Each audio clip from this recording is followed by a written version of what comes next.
Now, for the time being, I'm going to go ahead and use the standard wall plug for just a moment so we can show how exactly this thing turns on. And then I'm going to pop out a battery and then we'll get to it and we'll be able to see how efficient this thing actually is. Okay, it's plugged in, so we're going to just hit the power button. And it has this nice, high contrast, very sleek looking display.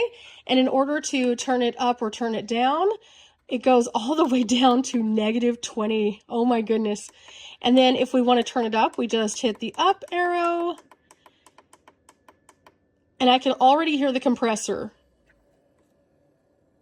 It's very quiet. Now you might be thinking, how is it 17 degrees in your house? It's not. So what I'm going to do is I'm going to hold down this and then it's going to flash over to max. I can also put it on economy mode. I can go over to the Celsius and change it over to Fahrenheit. That's a more appropriate temperature that we're starting out on. And then after we're finished with that, we can just click the settings. And then again, we'll start seeing what this looks like in Fahrenheit.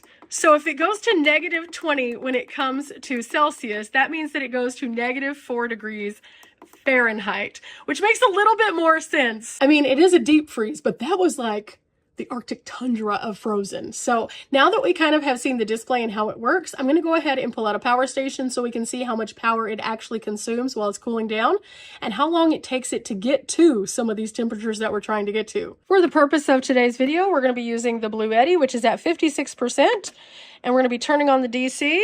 That instantly triggers over here. So what I'm going to do is try to turn this to about what I would normally have this on if I was using it as a freezer, which would be about 28 degrees.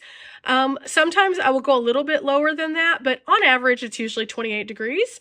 So I'm going to go ahead and close this down and we'll see how long it takes and how much power we drop. Currently pulling anywhere between 26 and 30 watts.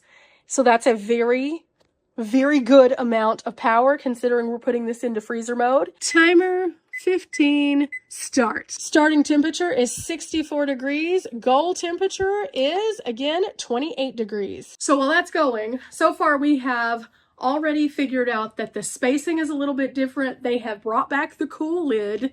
The plug is a plug and play system that is compatible with all SetPower systems. So if for any reason you already have a SetPower and you're looking to upgrade to a different one, the cord is the same, so you can use it for both. They have the nice molded handles, which make it a very comfortable lift. It's not so heavy that if you're a first timer or somebody who has a bit less arm strength that you couldn't pick this up and put it into your rig, or if you needed to pull this out for preparedness at your house, you could easily maneuver it.